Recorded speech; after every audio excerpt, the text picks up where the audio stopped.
The line blurs between waking and dreaming, falling and climbing. Descartes turns in his grave the restlessness of regret, hope, and hopelessness. They say the world is in our hands, but mine are empty unless occupied by a cigarette or an occasional cup of coffee. Yet with tremored hands I check the mail daily, anticipating the arrival of what I am told is promised to me, so that I might hold it in my hand as fated. I have the sneaking suspicion that that day will come on tomorrow of never, looming, daunting, and just out of reach, waiting, waiting, waiting, wading through the pressure with the machete, slicing away each layer as if it were a giant onion.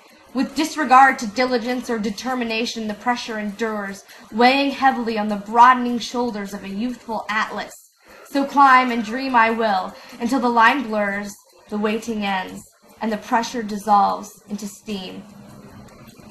There was a time when men died for what they believed in, not because it was the right thing to do, but because it was the only way to live, by reason first, by force when forced. There was a time when philosophers were kings, and keen reason and wisdom was respected more than slogans or fads. The true philosopher, the man who cannot help but guide his life through thought, deliberation, introspection, and question after question, is scarce and rarely sought after.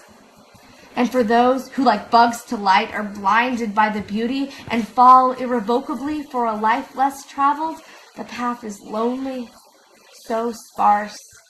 And how modern to belt, "I am misunderstood," and how ancient to devote your life to life itself. And how common to think you could save the world if only you were given the chance. But it's hard to wipe your mind free of disdain when again and again you witness the proverbial Socratic death go unheeded and ignored. "Snob!"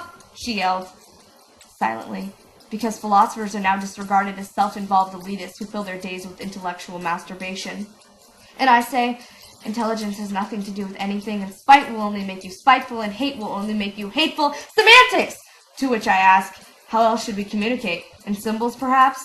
But the point is lost before it had a chance to be made. For some refuse to listen, but most refuse to live, and live well. There was a time when men died for what they believed in, because it was the only way to live. There was a time when men questioned their beliefs and lived according to their own accord, dancing their own dance, dreaming their own dream, living their own life, and living it well.